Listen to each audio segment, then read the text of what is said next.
Muy buenos días, muy buenas tardes o muy buenas noches, estimado oyente, según sea la hora y el país donde se encuentre.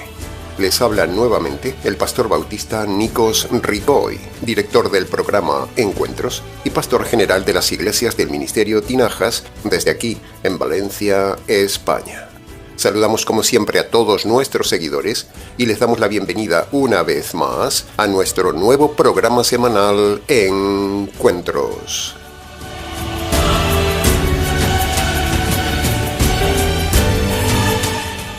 Estamos ya, estimado oyente, en el segundo programa del estudio expositivo de Hebreos capítulo 11. Continuaremos hoy con el análisis detallado de los versículos 7 al 12 para usted. Esperamos que no se haya perdido el programa anterior, donde hemos dado los puntos importantes de la introducción del tema y del capítulo.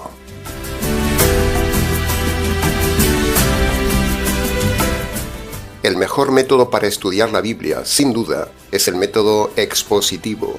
El método expositivo es todo un arte, estimado oyente, pero hay que saber usarlo.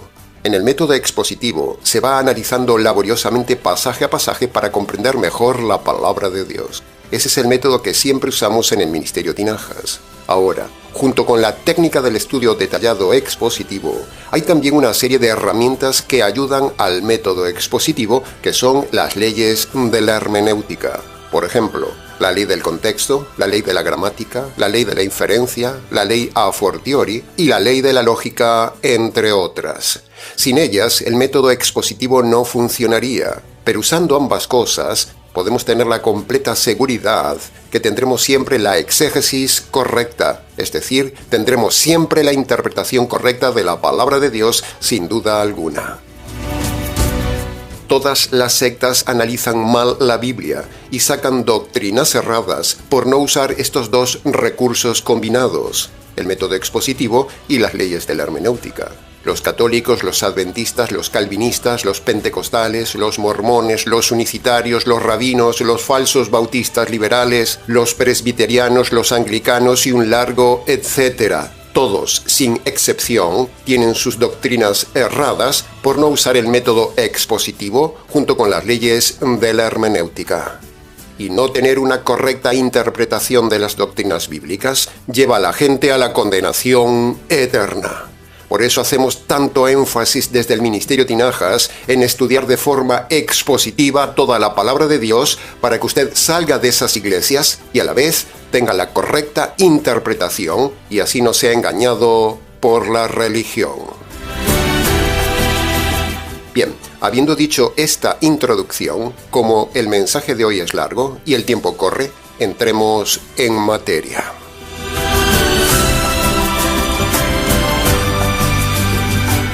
Entremos entonces en el análisis y comentario del primer versículo de hoy, el versículo 7 que dice: Por la fe Noé confió en Dios que un día vendría un diluvio, y obedeció construyendo un arca, y por esa fe hizo que este mundo fuera condenado, y así se convirtió en modelo de que la justicia se obtiene por la fe. ¿Qué aprendemos de este pasaje, estimado oyente? Bueno, muchas cosas, pero meditando en la profundidad del pasaje, veremos varios temas. Punto número 1. Ante todo, vemos a Noé como un hombre de fe solitario, yendo contra la corriente multitudinaria que le rodeaba en aquel tiempo, demostrando con su testimonio que la salvación es de pocos. De la misma manera, estimado oyente, aunque hay muchas iglesias hoy, muchas religiones cristianas, mucha gente religiosa como en los días de Noé, la fe verdadera, la fe de los salvos, la fe de los convertidos hoy es de pocos. Y pocos es pocos. Jesús dijo que el tiempo presente es como en los días de Noé. Y dijo que muy poca gente se salva, estimado oyente. ¿Es usted como Noé? ¿Qué tipo de fe tiene usted, estimado oyente? ¿Una fe populista, una fe religiosa, una fe como la de todos? ¿O una fe valiente, verdadera y bíblica como la de Noé? Pero pastor, ¿cómo saber si uno tiene una fe verdadera? Bueno, pues fíltrela por la palabra de Dios y por lo que decimos. La fe es de pocos, y nosotros, como en los días de Noé, tenemos una fe valiente y verdadera que denuncia la herejía y anuncia la ira de Dios que está sobre los hombres, como en los días de Noé. Somos los modernos Noé. Punto número 2. Otra enseñanza que vemos claramente en el pasaje es que Noé tuvo 3 hijos obedientes, hijos sumisos, hijos con la misma fe que su padre y que se casaron con 3 mujeres que creyeron en el mismo mensaje de Noé. Y también Noé tenía una esposa de fe. Todo esto nos enseña que si usted se casa o relaciona con una persona de fe verdadera, se salvará. Pero si usted se casa o relaciona con una persona inconversa, se condenará. ¿Cómo son sus hijos, estimado oyente? ¿Como los hijos de Noé? ¿O son rebeldes, religiosos y mundanos como los jóvenes rebeldes en los días de Noé? ¿Qué fe está enseñando usted a sus hijos, estimado oyente? Los hijos de Noé son un modelo bíblico de cómo se debe formar una pareja. Solo se puede formar una pareja con la misma fe. Por eso, si usted se relaciona con una persona inconversa, esa persona le arrastrará a usted al desastre eterno. Si esas esposas de los hijos de Noé no se hubieran convertido, ellos no se hubieran salvado. Al contrario, ellas hubieran arrastrado a los hijos de Noé al cataclismo del diluvio. Esto nos enseña la importancia de respetar un noviazgo bíblico para no tener un matrimonio fracasado y luego caer en el abismo del divorcio y la condenación eterna. Aquí vemos claramente la importancia bíblica de relacionarse en yugo igual, no en yugo desigual, como se hace en las iglesias del día de hoy. Noé, sus hijos y sus esposas, todos tuvieron la misma fe y se salvaron. Esa es la enseñanza aquí para usted. ¿Está usted metido en un yugo desigual, estimado oyente? Punto número 3. El pasaje habla del diluvio.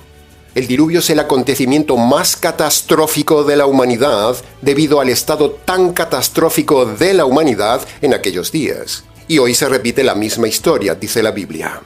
El diluvio existió, lo dicen todas las culturas, lo dice la Biblia y lo dice la evidencia geológica. El diluvio fue la manifestación de la ira de Dios.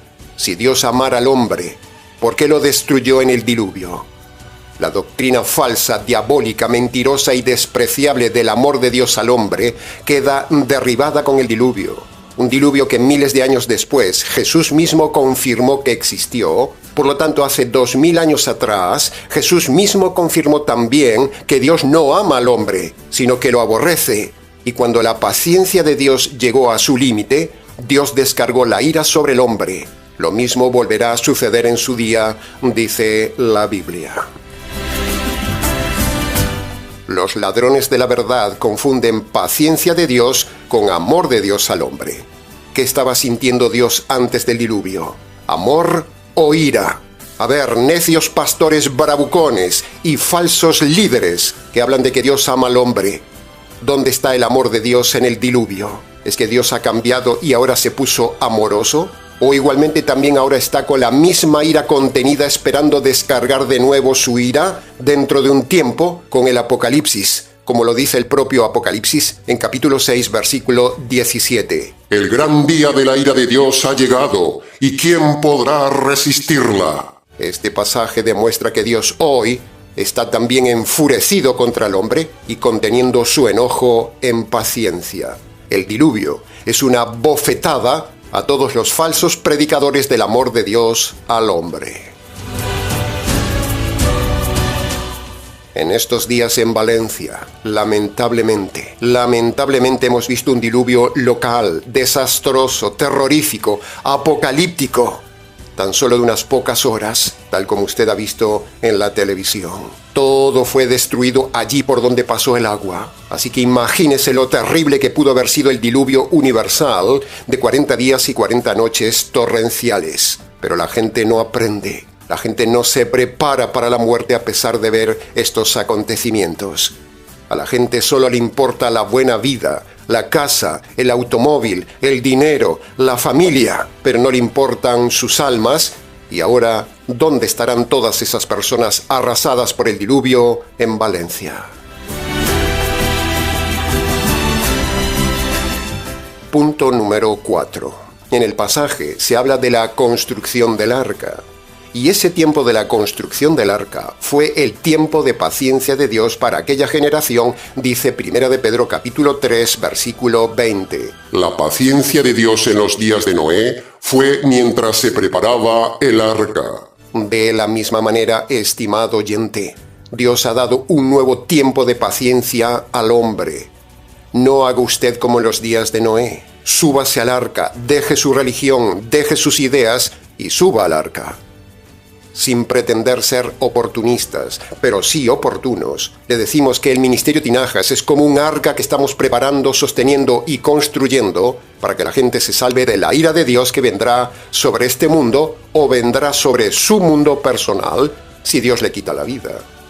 En el Ministerio Tinajas tenemos las puertas abiertas para que la gente entre en este arca, para que se salve por medio del mensaje que damos, el Evangelio, como modernos portavoces como lo fue Noé.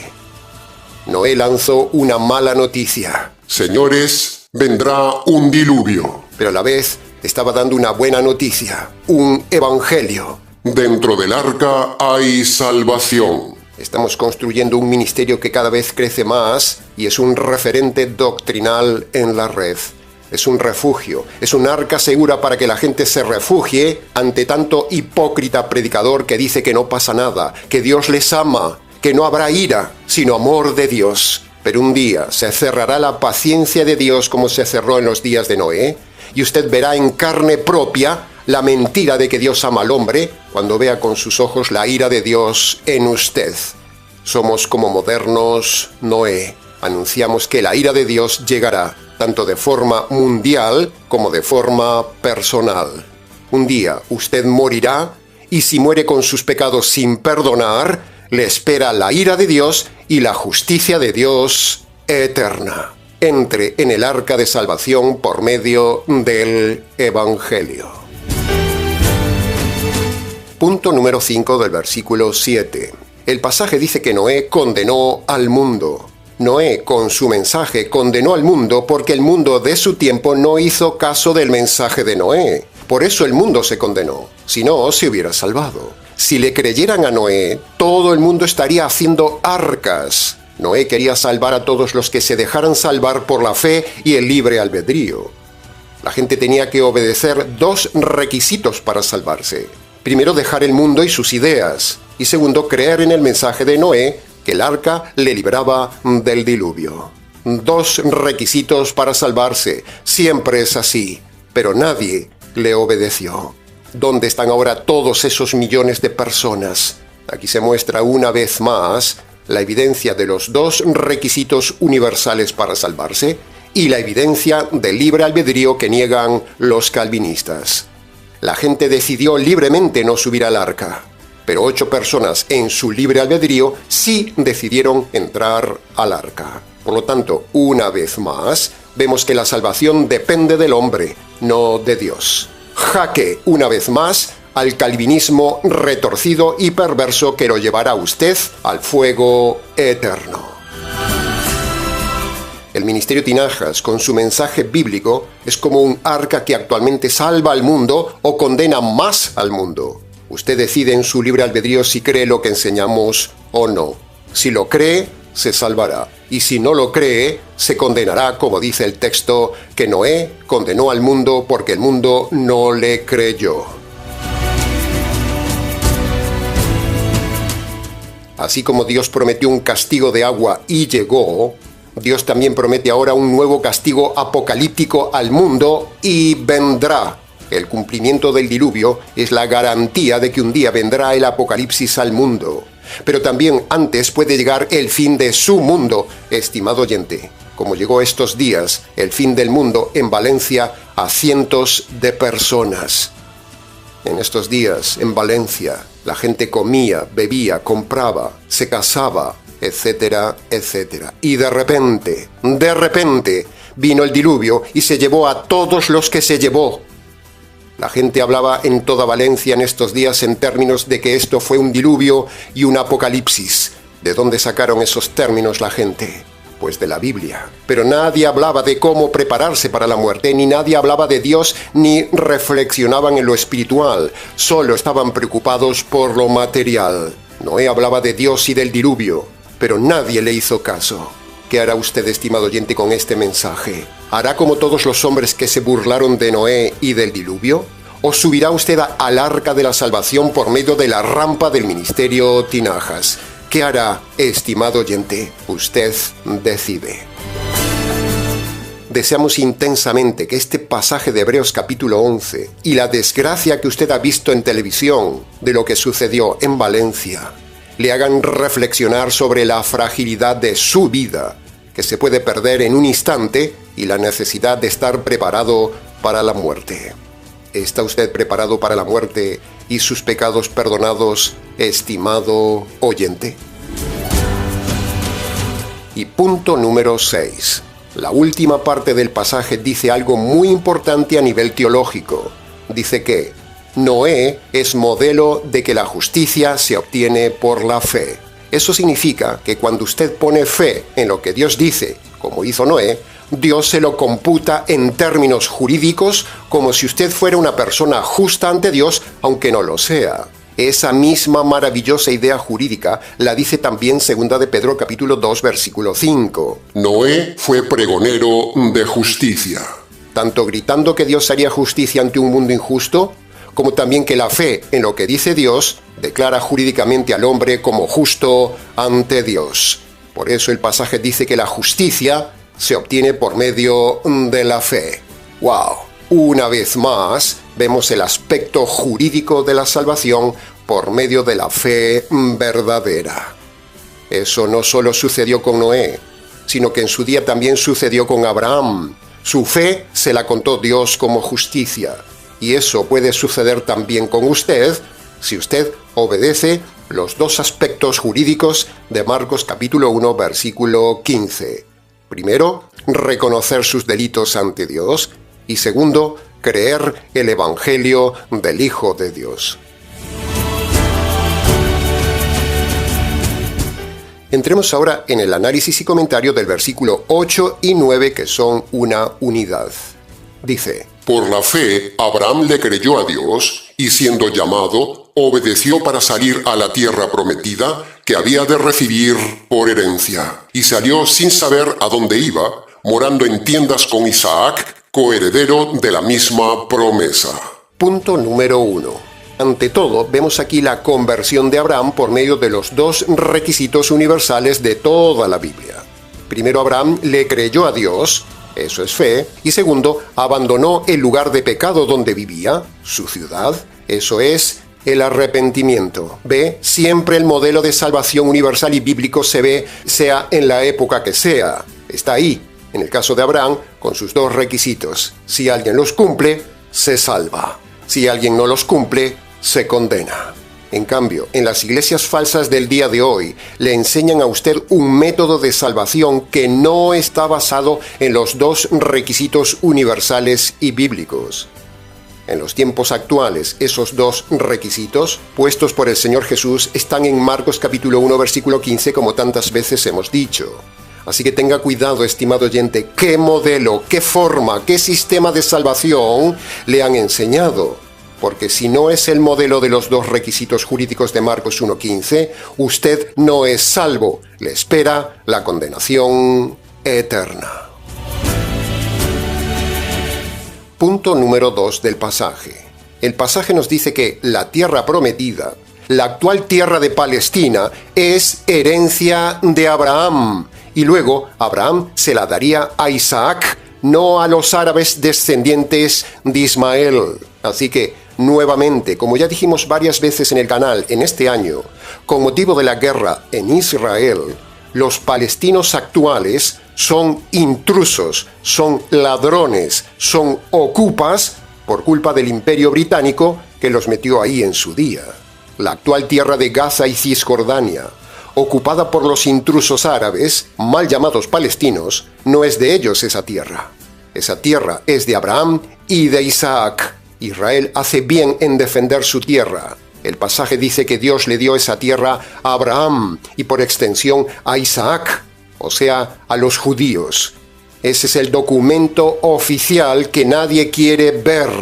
Si los palestinos fueran honestos y los políticos y líderes religiosos fueran a los orígenes de todo este problema, verían este pasaje y verían que los palestinos están robando, usurpando y matando injustamente, yendo en contra de la promesa de Dios que dio esta tierra en herencia a Abraham y por lo tanto a los judíos. Conste en acta esta declaración jurídica del Ministerio Tinajas basada en la ley de Dios. Punto.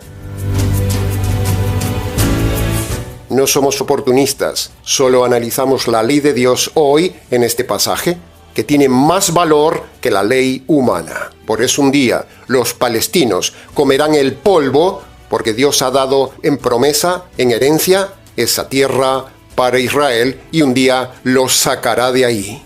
Declaramos públicamente una vez más estar a favor total de Israel.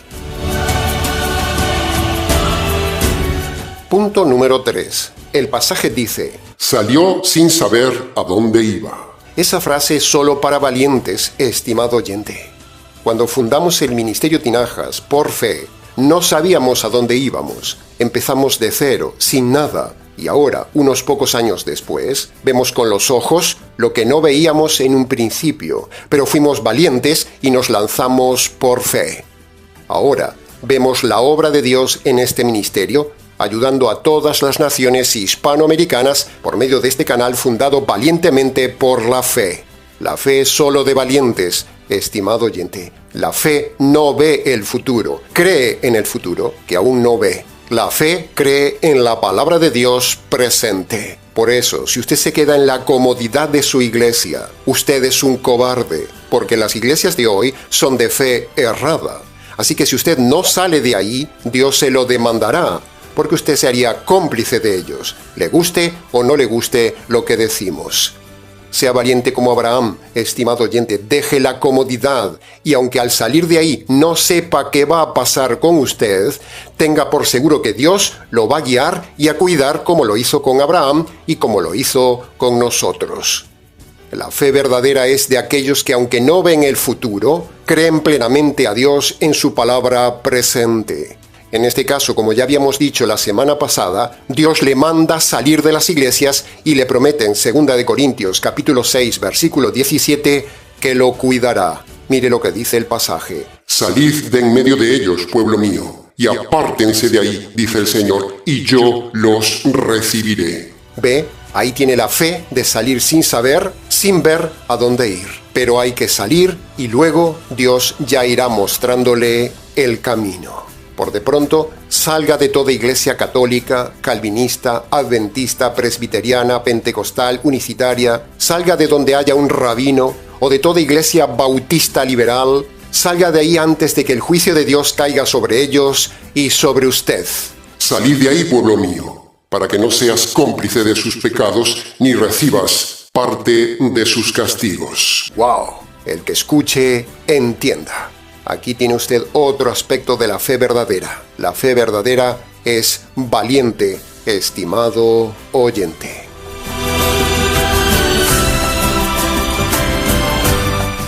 Entremos ahora en el análisis y comentario del versículo 10 que dice: A Abraham no le importó vivir en tiendas porque tenía la esperanza futura de que hay una ciudad celestial con fundamentos eternos, cuyo arquitecto y diseñador es Dios. ¡Qué pasaje, estimado oyente! ¡Qué pasaje! Es como sumergirse en una película de ficción.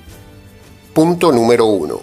Aquí se enseña que a la fe verdadera, no a la fe religiosa, sino a la fe verdadera, no le importa la calidad de las cosas que tenemos aquí en la tierra. No vivimos buscando calidad, no vivimos buscando buena vida, buena comida, lujo, riqueza, cantidad, etcétera, etcétera, no. Sino que el verdadero convertido se conforma como Abraham con vivir con poca calidad material, vivir en tiendas, porque Dios ha prometido al convertido un día recibir algo infinitamente mayor en calidad y cantidad. Al convertido por medio del Evangelio, por medio de la fe verdadera, Dios le promete un cuerpo nuevo con cualidades únicas, le promete una ciudad celestial de materiales únicos, y nos promete un reino material de los cielos de dimensiones colosales y únicas, para vivir en ese mundo de luz, perfección, belleza, sin injusticia, sin problemas, sin políticos, sin bancos, sin enfermedad, sin cansancio, sin calamidades, sin muerte y sin entropía. Dios, al convertido, aquí en la tierra, le da lo básico y le pide que se contente con lo necesario. Y en el futuro le dará un mundo material maravilloso de tremenda calidad que ojo no vio, ni oído yo, ni mente imaginó. El mundo perfecto, celestial y material del reino de los cielos. ¿Qué importa la calidad de materiales temporales que tengamos ahora aquí en esta vida, estimado oyente? Utilice sus medios, su dinero para vivir con lo necesario y difundir el Evangelio, no para la buena vida. Dios no le da el dinero a usted para la buena vida, sino para vivir con lo necesario y difundir el Evangelio. Para el convertido, este mundo es un paso. Por lo tanto, no importa la calidad de materiales que tengamos. Con lo básico es suficiente. Abraham, el Señor Jesús y Pablo mismo son tres modelos de hombres que hablan de este tema, viviendo con lo necesario. El verdadero cristiano, el verdadero convertido, no va detrás de la buena ropa, se conforma con tener ropa. El verdadero cristiano no va detrás de un auto de lujo, se conforma con trasladarse con el auto que pueda. El cristiano verdadero, el que tiene fe verdadera, no va detrás de una casa americana, sino que se conforma con tener donde reclinar su cabeza. Al convertido, por medio de la verdadera fe, no le importa tener cantidad de dinero, solo le importa tener lo necesario, y el resto del dinero es para difundir el Evangelio de la ciudad celestial. Y así podríamos seguir y seguir con más ejemplos, pero creo que con esto dicho, usted ha entendido la enseñanza de vivir sobriamente como lo hizo Abraham. Abraham vivía en tiendas de campaña y se conformó con eso, porque su confianza, su seguridad y su esperanza estaba en una ciudad celestial de sólidos fundamentos hermosos, construida por el mismo Dios. Esa es la fe verdadera. La fe falsa busca el dinero, busca la prosperidad, busca la comodidad, busca el lujo, busca la buena vida ahora. Pero aquí, el modelo de Abraham nos dice que debemos conformarnos con vivir en tiendas. La doctrina de la prosperidad es pecado, va contra la Biblia, va contra el modelo bíblico de un cristiano. La doctrina de la buena vida ahora, de esos telepredicadores del dinero, es falsa. Así que tenga cuidado, porque aquí tenemos el modelo de la verdadera fe. La fe que se contenta con tener solo tiendas, porque un día tendrá una ciudad celestial. Estamos de paso, estimado oyente. Mientras pasamos por la tierra no acumulamos, sino que trabajamos para difundir a la gente estas verdades y para ayudarles a llegar a la ciudad celestial. Somos peregrinos, dice la Biblia. El peregrino no acumula, lleva lo necesario. Invierta su dinero en difundir el Evangelio. Esa es la verdadera fe y la enseñanza de este pasaje.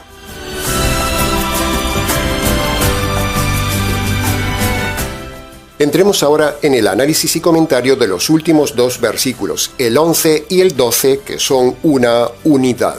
Dice: Por la fe, Abraham confió en lo que le dijo Dios, que aunque su esposa Sara no podía tener hijos, y él era ya muy viejo, Dios le daría fuerzas para tener un hijo, porque Abraham había confiado plenamente en que Dios cumpliría su promesa.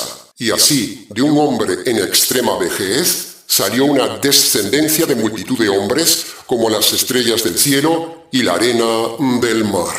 ¡Qué pasaje, estimado oyente! ¡Qué pasaje! Uno tras otro. Estos pasajes del capítulo 11 son intensos, son únicos, son especiales, son motivadores, son la verdad en estado puro. Punto número 1 del pasaje. Todos conocemos la famosa historia bíblica de Sara estéril y mayorcita y su hijo milagroso. Sara era viejita y estéril, y Abraham era viejito y disfuncional. ¿Se imagina la situación, estimado oyente? En verdad es una situación para reír. cómo se rió Abraham y cómo se rió Sara cuando Dios le dijo que tendrían un hijo. Dos viejecitos pasionales a la edad de 100 años. ¿Se lo imagina? Es para reír. Pero Dios es así.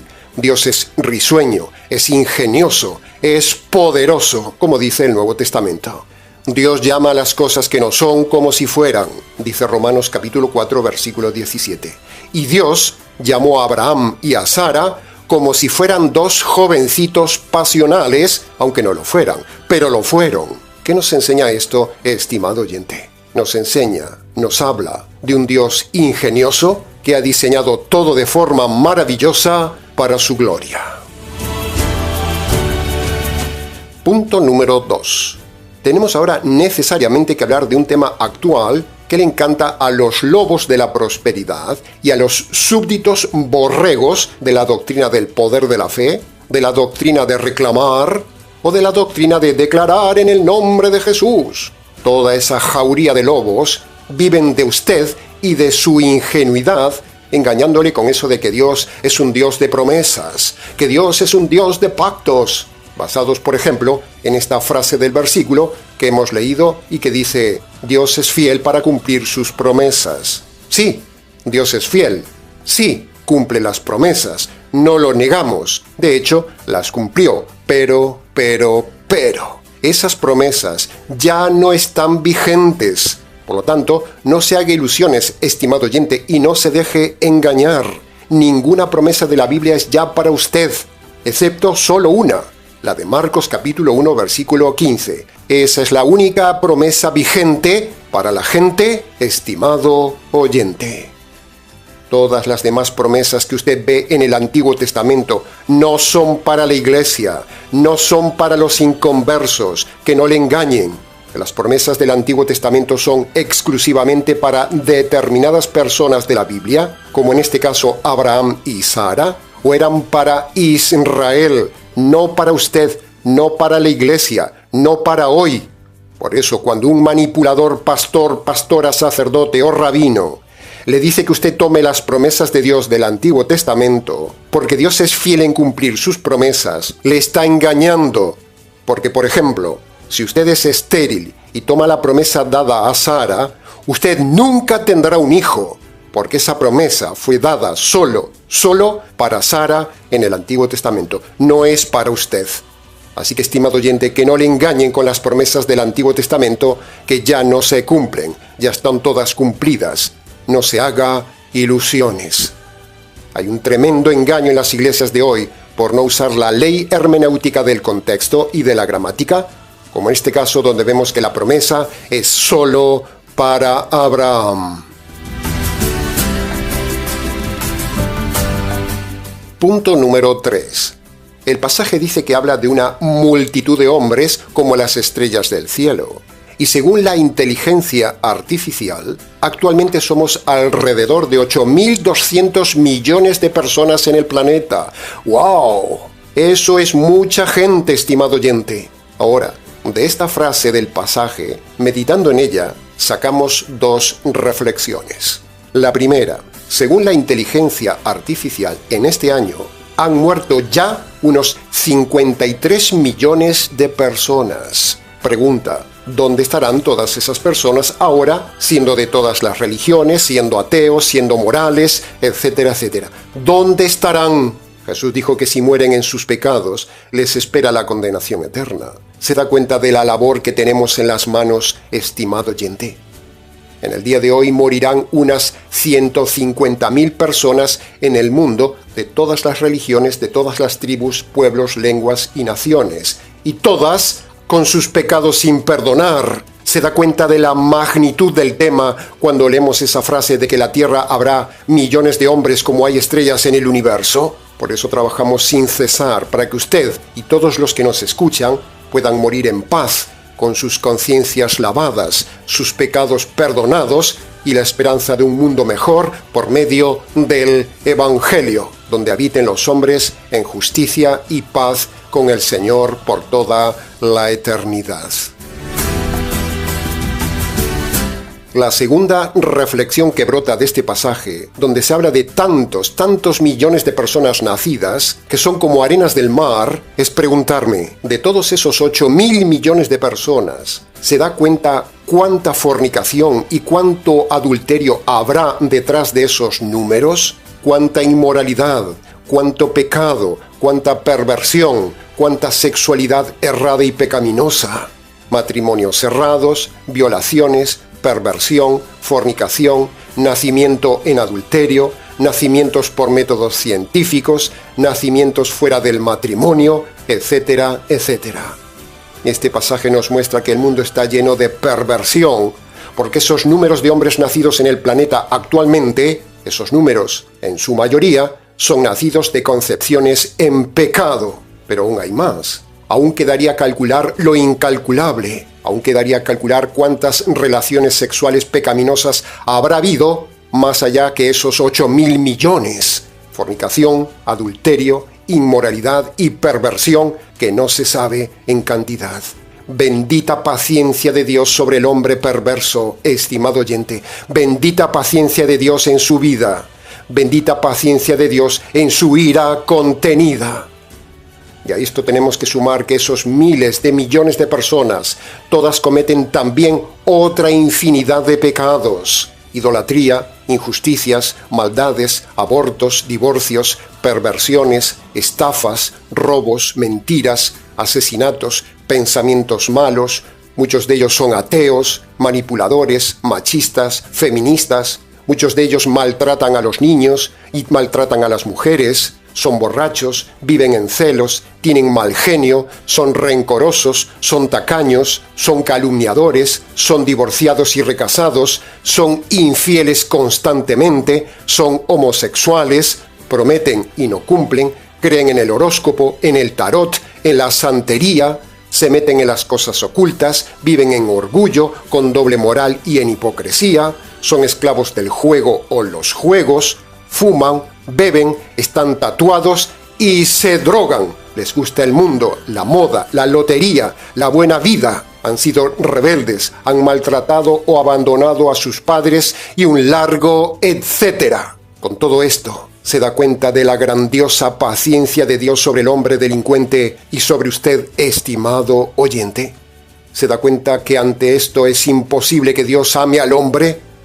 ¿Qué juez o gobernante ama a un delincuente? Dios es el juez y la autoridad del mundo. ¿Cómo se le ocurre a esos necios pastores engañar a la gente con eso de que Dios le ama y tiene un plan maravilloso para su vida? Dios le aborrece porque usted es pecador, usted es enemigo de Dios, es delincuente y el plan maravilloso que Dios tiene para usted es la cárcel en tormento eterno. Mire qué plan más maravilloso.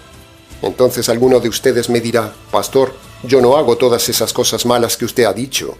No se engañe, estimado moral, ni se deje engañar por la religión de que usted es buena persona, porque la Biblia dice que todo hombre es perverso ante Dios. No hay buenas personas ante Dios. Usted es perverso por dentro, en sus malos pensamientos, en sus secretos, en su envidia, en sus ganas de vengarse, en su odio, en sus ganas de hacer cosas malas que no puede hacer.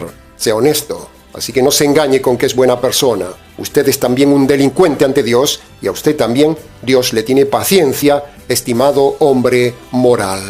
Y esa paciencia que Dios le tiene, el no haberle quitado aún la vida, es para que usted pueda limpiar sus pecados antes de que Dios le quite a usted la vida y usted no forme parte de esos miles de muertos que pasarán a la eternidad de terror, dolor y horror por haber ofendido toda la vida a un Dios santo y justo. Alguien tiene que decir estas cosas. Los millones de hombres sobre la tierra que infiere este pasaje final del versículo 12 es para temblar por la enorme cantidad de maldad que producen y muestra la admirable paciencia de Dios sobre el hombre perverso.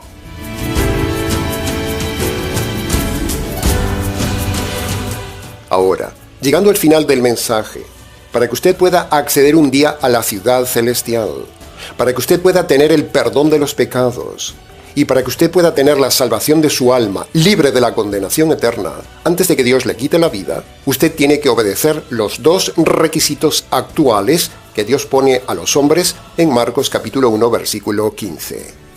El primer requisito tiene dos partes. Usted tiene que reconocer sus pecados de forma concreta y abandonarlos. Eso es el arrepentimiento. El segundo requisito de Marcos 1:15 tiene tres partes. Usted debe reconocer que merece la justicia de Dios por sus pecados. Usted debe reconocer que esa justicia le cayó al Señor Jesús en la cruz. Y tercero, usted debe apropiarse por la fe de esa justicia caída sobre el Señor Jesús. Cuando usted obedece estos dos requisitos universales, tendrá paz, perdón de los pecados, salvación eterna y un día verá con Abraham la ciudad celestial. Amén. Aleluya. Bien, nuevamente se nos ha ido el tiempo de este programa, estimado oyente. Mucho más se pudo haber dicho de cada parte del tema, pero con lo dicho creemos que ha sido suficiente para su enseñanza y su reflexión. Continuaremos con la serie de Hebreos 11 en el siguiente programa. Para preguntas del tema, si quiere, escríbanos. ministeriotinajas@gmx.es. Ahora, antes de terminar, como siempre queremos invitarle a colaborar y a invertir en el canal del Ministerio Tinajas, estimado oyente. Y de esa manera podremos ayudar a esos millones de personas sin esperanza, sin Dios en el mundo y llenos de religión falsa. Le recordamos también a la audiencia que hemos diseñado un completo manual de estudios sobre el noviazgo, matrimonio y divorcio en un libro que usted puede adquirir en Amazon. Abajo en la descripción del vídeo tiene el enlace para adquirirlo. Bien, nada más por hoy, estimado oyente. Les ha compartido este mensaje quien les habla, el pastor bautista Nikos Ricoy, expositor bíblico del Ministerio Tinajas, desde aquí, en Valencia, España. Será entonces con el gusto de siempre, hasta el próximo mensaje de la serie, aquí en nuestro habitual programa semanal Encuentros.